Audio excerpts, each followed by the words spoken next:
Welcome, everyone, to another episode of The Most Famous Person I Barely Met. I'm your host, John McCaffrey, the podcast that is taking small sections of the world by storm. We never know which one, but a lot of them. And I got a great guest today, a really smart person, fun and funny, Dorothy Escribano. I pronounce it. She is my friend, and she is my friend for through her husband, Bert Weisbord, who is my friend, who he's a writer as I am, and we met through his publisher, and he's a great guy.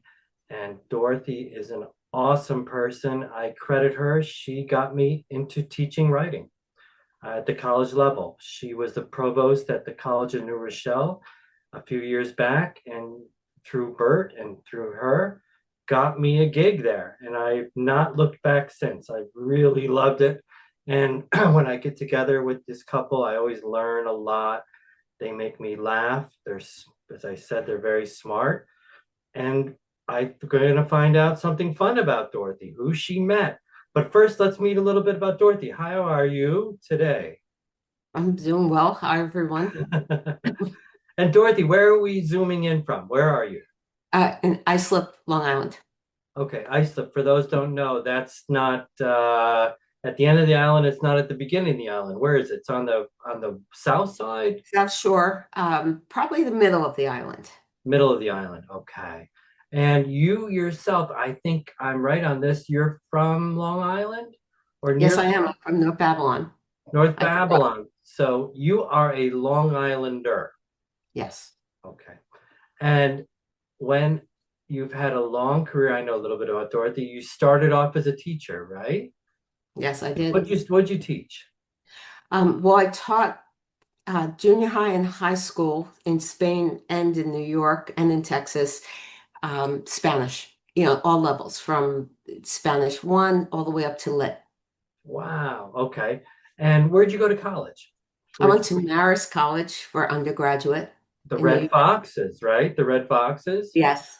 Yes. And then I went to Stony Brook for a master's and the University of Rhode Island for a master's, and then my doctorate at Brown. Wow. That's a lot of masters. It's a lot of student That's a work. lot of studying. Well, so what are your masters in? I have a master's in teaching, well, in education from Stony Brook with a specialty in special ed. And then at the University of Rhode Island, I have a master's in Spanish literature.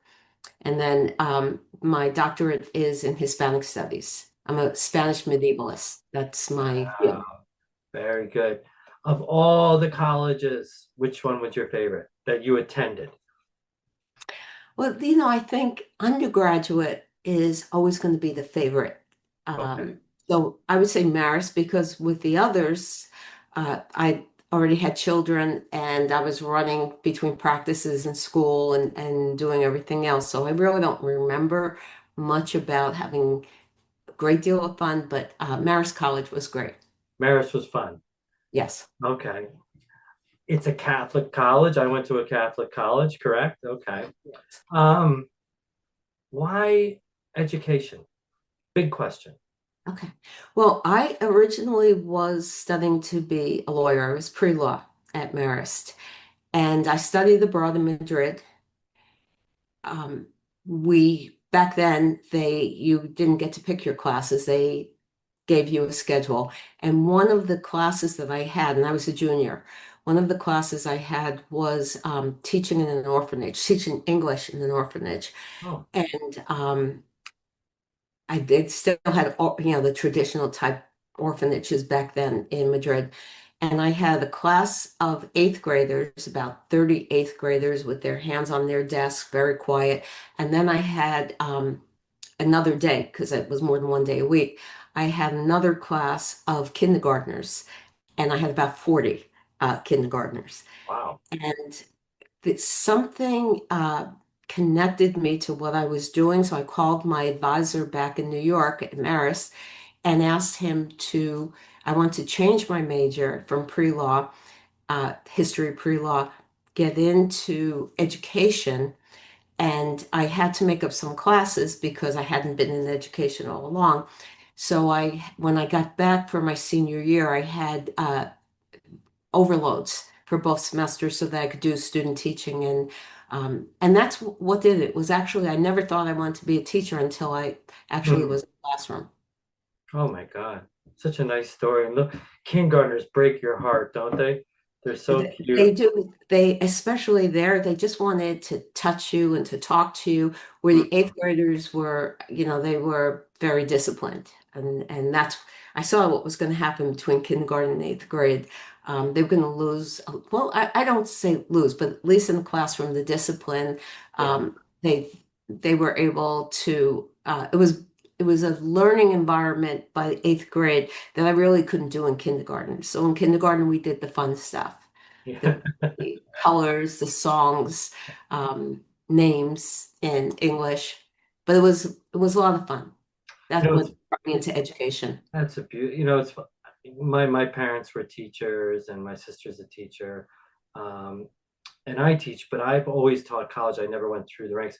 But people are very successful like you. I almost always they start with the young people, and they work their way. I don't know why. It's almost like learning a business from the ground up, right? It's like, if you're going to run Amazon, you're delivering packages in the beginning. So Right. your story seems very familiar to me.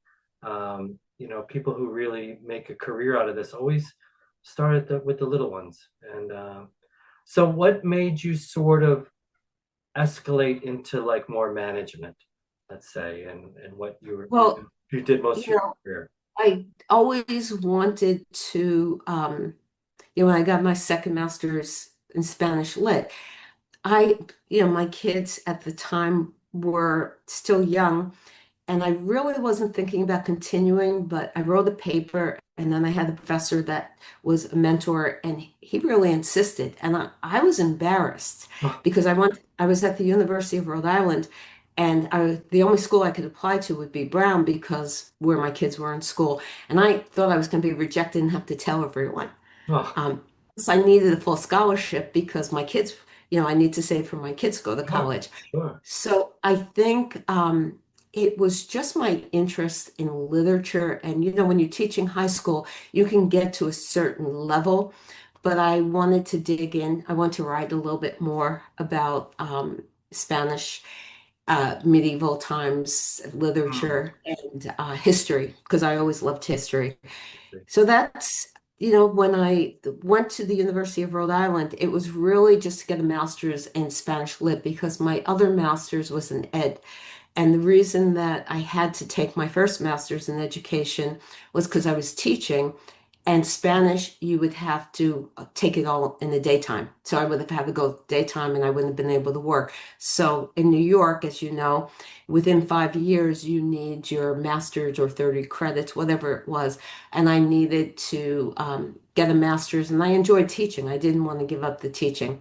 Uh-huh. So when I went to the University of Rhode Island, I didn't really know how much further I was going to go until my Professor Trubiano, Mario Trubiano, said, "I'm not going to not let you apply to go further." He was very good, very um, you know, Yeah. very strong about it. Of course, I wanted to do it.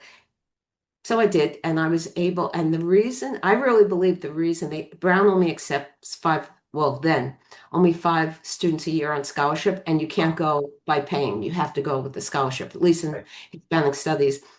And I had given a paper, shaking, my hands were shaking. It was my first paper.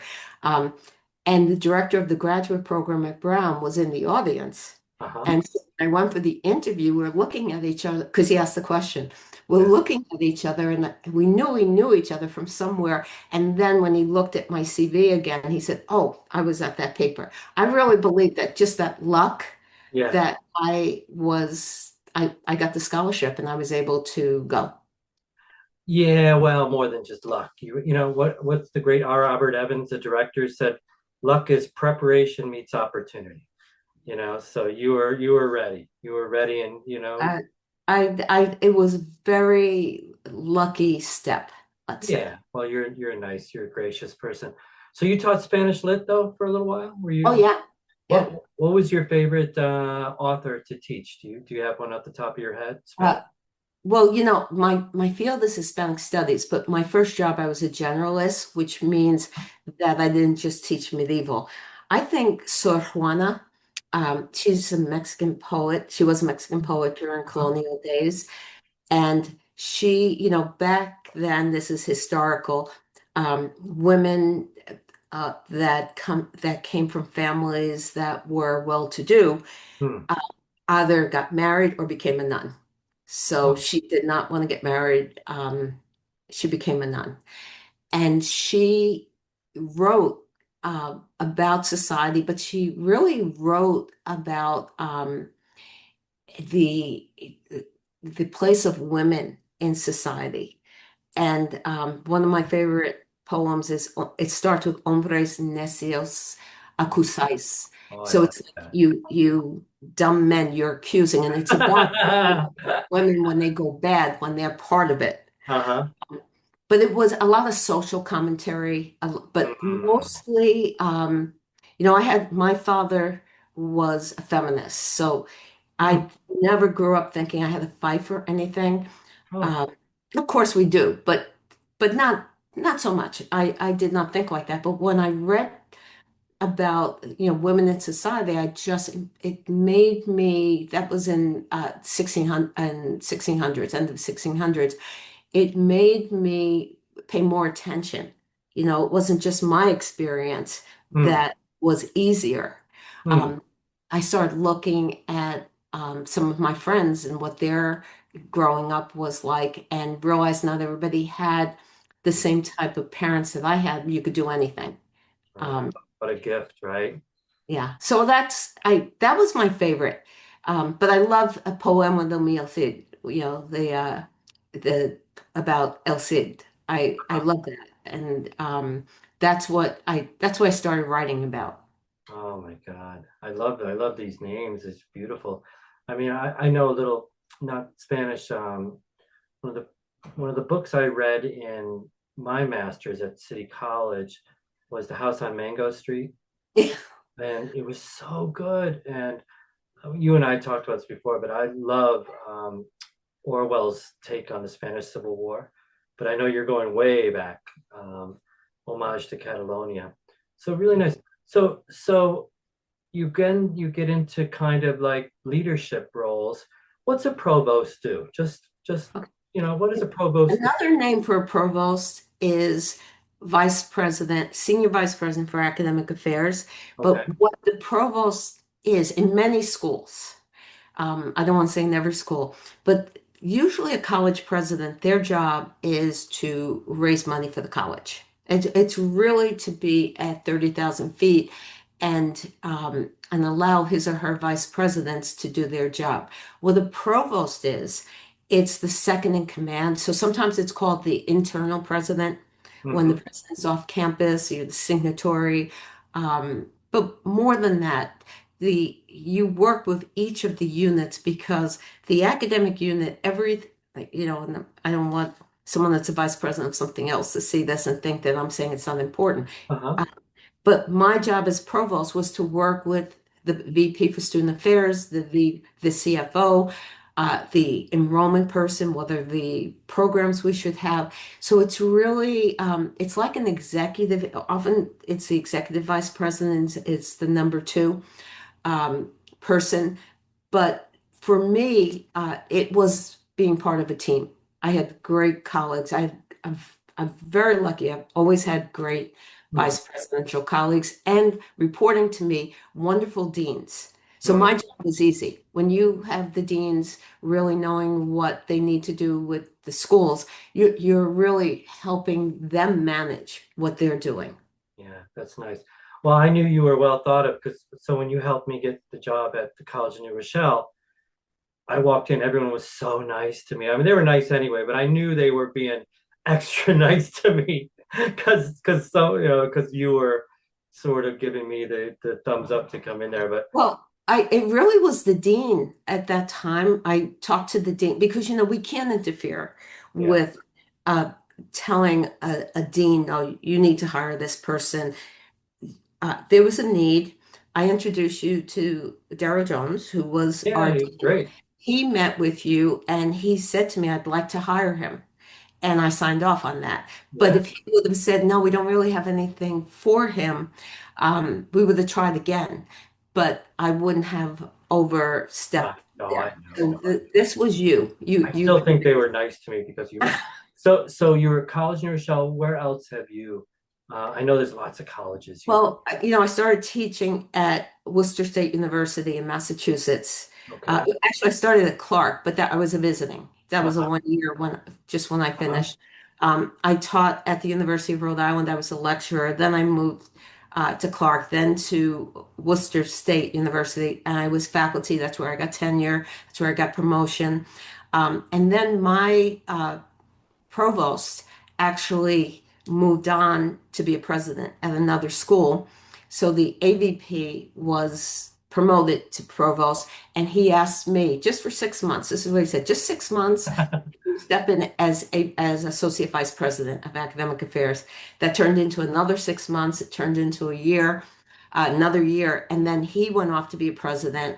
And so they asked me if I would be provost there, and Nice. I was provost.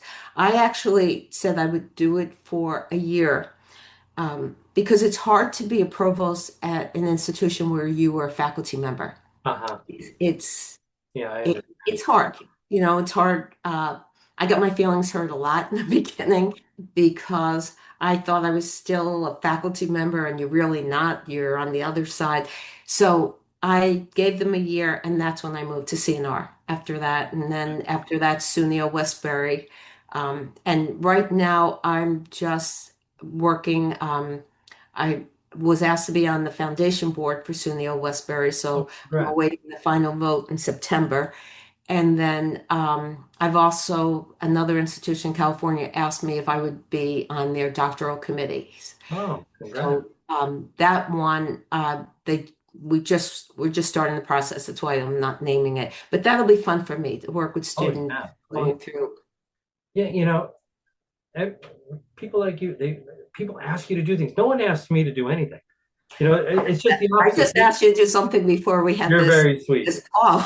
But I get the other way around. I'm like, we're gonna give you 6 months, John. And then you hang on. Anyway, what a great career, and whatever you do well. And also too, I didn't ask, but you have family, you have kids and grandkids, correct? Yes, I have a daughter and a son, and my son has two daughters. Nice, nice. Yeah. And I know this, and I'm going to bring it up. They have a lovely dog. I love their dog, Sadie. Lady, It's the cutest our thing. rescue. He's Yeah. she's such a cute dog. She's Well, such a good girl. Yeah. very nice and a great husband. I love Bert. Buy his books, by the way. I'm going to have him on another show. Yeah. Well, Dorothy, you are an interesting, successful person, but the people came for something else today. They want to know who is the most famous person you barely met. Dorothy, in her roles, has met a lot of powerful, famous people. But what story or whatever you'd like to share with us, if you don't mind, what do you got? Well, when I was in college, my aunt was in politics in New York City. So there was some kind of issue with John Lennon, Yoko Ono, and uh, they were going to get deported. Wow. But they said, no, we'll do a concert for you and we'll donate the money to the Willowbrook. So Gerardo Rivera was there as well. Uh, so my aunt said, I was working in the city in an office, and she said, I think I was like a freshman, or at the end of my freshman year. She said, well, John Lennon's giving some kind of thing. Do you want to come? Just like that, because she didn't really give a darn. Um, and I said, yes, I want to come. And so I came and she introduced me to Gerardo Rivera. Now, I know Gerardo Rivera started working for Fox and a lot of things, but this is when he was a crusader. Yeah. And he he came over to me and we were talking, and he told me that my aunt was the first, gave him his first job as a lawyer.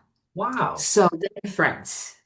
Uh, and I'm talking to him, but I'm looking the whole time. John Lennon was like in the front, um, his wife.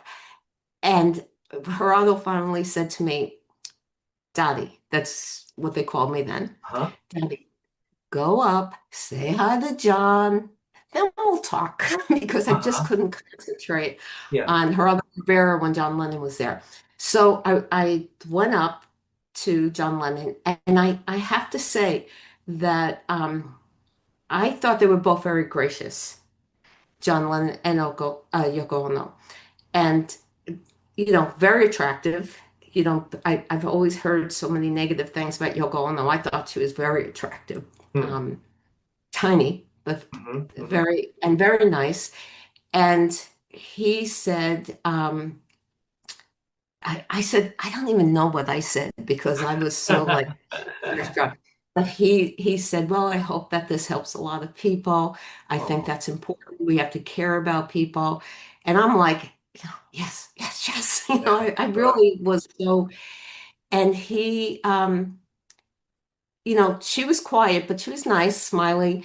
And I just ran out of a reason to stand there anymore. So I said, it was very nice meeting you. He said, do you want me to sign something? I didn't have any paper. He tore some kind of paper Oh, and signed it for me. Um, and then I went back to Geraldo Rivera, and then we had the conversation, and it was all about his work, and yeah. it was much easier. But I really thought that John Lennon and Yoko Ono were very courteous, very nice. Hmm. Um, Everybody else there pretty much was a reporter or a politician, and I was probably the youngest person there Wow. because they didn't invite college students to come in, and Right. I started college young, so I was probably 18 at this time. Wow. And but uh, it really set the stage for me. I've met through Bert, because Bert was in Hollywood and he Yeah. was a producer. I met actors after um, it. I was never as impressed as it was always very calm Hmm. because they, it was a highlight meeting John Lennon. And what I realized with him being a kid, right, is that, wait a minute, celebrities are the same as everyone else. Oh my And God. so all the people that I've met through birth, when we've gone to Academy Award type events, uh, I don't get flustered. Hmm. In fact, half of them I don't even know who they are, right? They don't I have to say. But when they're introduced, all even if I know who they are, I'll just say it's nice to meet you, Rachel. It's nice to meet you, Hmm. Daniel Craig and Rachel, his wife. They were very nice, but it was a nice handshake. Nice to meet you, and that you know Yeah. it and it's just respectful that I realize that they're just people. But when you're a kid, you think a lot more. And John Lennon showed me that he's just Hmm. a person trying to stay in this country. Yeah. Uh, What a beautiful. I really, I'm really glad you talked about the larger meaning of that in your life. And at 18 to meet the top, you know what I mean? Like John Lennon was it, and yeah, Yoko too, and in many ways. I mean, everyone knows him, but like not just with the Beatles and the music, but the way, they're anti-war. They were really enormous figures and important. And I love the Geraldo angle too, because I'm old enough to remember him, and he was a swashbuckling, very brave, from the streets, and he was cool looking and all that. So, this adds an element to the story. And then this 18-year-old young person, and you're a little shocked and all, but this Lennon and them, they're nice. Then and then very you nice. take away this thing, they're people, which stead you obviously it stuck with you. It did. And they believed in social causes because they, part of, uh, not just world peace, but local things that they felt that they could impact. See, a Yeah, lot of that didn't go out, because there's always around celebrities, there's always what's the bad stuff. yeah. Uh, I met Yoko Ono once, maybe 6, 7 years ago. My friend Mark Singer did a show. He was doing another show. He's a singer, and she was there, and she was just in the lobby, and she was sort of by herself, and I just said hello, and she was nice, yeah, and just like I said, very small but very sweet, and there was something right about them because I'm on Twitter now and then, and his son Sean Lennon is on Twitter, and he's very funny, and is every he? now and then I will tweet something, and it's like he'll like it. It's just like, you know what I mean. So I think this sort of connectivity to normal people, they did a good job. I hate to ask this, but how where was this in relation to his later, getting shot? Was it a few years later or earlier or A few years earlier. okay? But they were living in New York City at that time at the Yeah, upper. actually, I don't think that the concert really helped, but then they were able to come back. Um, and I don't know the politics of it. I just Yeah, know that after they gave the concert, they had to go back. Well, she was, she, I think, didn't have to go back, but he had to go back maybe because of drug. I don't know. I don't want to guess. But yeah, then he came back in. Um, Unfortunately, in a way, because a couple of yeah, years later, yeah. I don't want to be a downer, but did his murder really hit you in very strongly? it it did, I mean, it did so many people, but but not more than others. other people that I really admired. Uh, but Yeah. it did. I remember walking into my office I was teaching high school at the time. I remember walking in and hearing it, and uh, yes, it did. But it was Tough more to shock. I think the nation was all in shock. yeah. Uh, but anytime I hear, truthfully, I am so impacted by Ozzy Osbourne's death. Oh, yeah. Not because I even knew any of his songs, but what he did after. Yeah. What, the charity work he did, all the quiet stuff that he did. I thought it was hysterically funny. I I have this feeling of sadness. And my brother said, but you don't like that kind of music. I said, no, it's not. It's the person. Yeah. Um, Yeah. so I would say that's probably how I felt about John Lennon. Well said. Sadness, like a long-term sadness, not just the initial shock. No, well said. I have a friend who just took her daughter to his last show in London. And it was incredible, his strength to do that.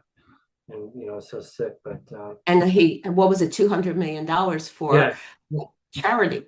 yeah, I mean, that's a good person.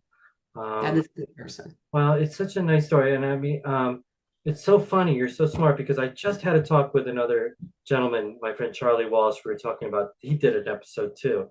And he was one of the few people to talk about the ethos of this idea I have.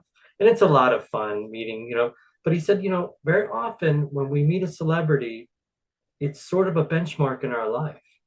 You know what I mean? And we've all have these stories. And so when you did share that, what it meant to you in a larger way, that's sort of where I want to, I was going to ask you that anyway. But I'll ask you a follow-up question. It's a little, but if you had a chance, if John Lennon was alive now, what would you say to him? If you I had, think or Yoko is alive, right? Is Yoko still alive? who? Yoko Ono, is she still? I think she's Oh, still. Yoko, yeah. Yeah, So she's if alive. you saw the two of them and you had a Well, chance, would you I say think it would something? be different what I would say to the two of them, but what I would say to him is um, I mean, I was very, very, very young when the Beatles music came out. And didn't really ever pay attention to music. I would thank him for the music. That, I mean, my favorite thing to do to relax is to listen all types of music, Uh-huh. but to listen to music.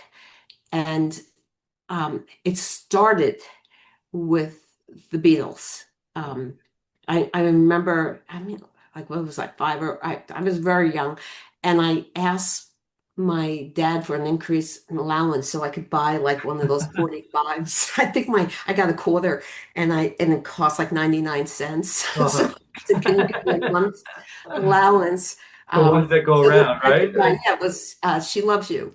Oh And my God, what a that great was song. and so that was the first music I ever bought. And if you look at Wow.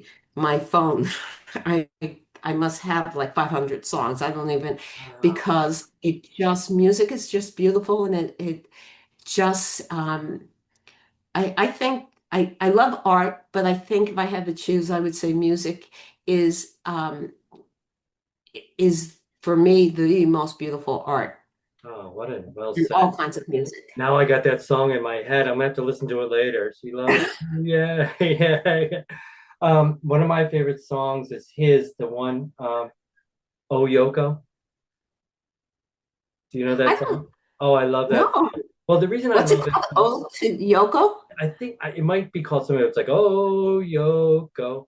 Oh, it's really a fun song. The reason I know it so well, I'm a big Wes Anderson fan, and there's a movie I love called Rushmore, and they play that song, Oh, and I that got with Bill Murray, Rushmore. yes, it's such a good Yeah, movie. I remember. And the one of the last songs is that song. And Oh, but I'll have I'll to listen to it. I don't know it.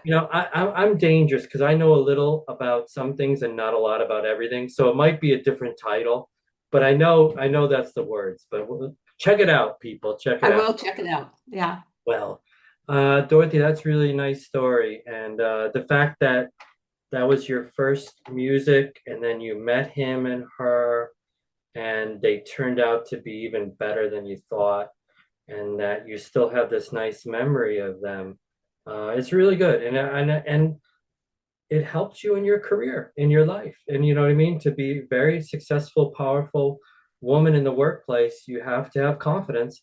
You can't be wowed by people, right? You got to kind of like meet them right where you're at. So, but Yeah. Dorothy's still very nice. You have dinner with her. She's the nicest person ever. So, you know what I mean?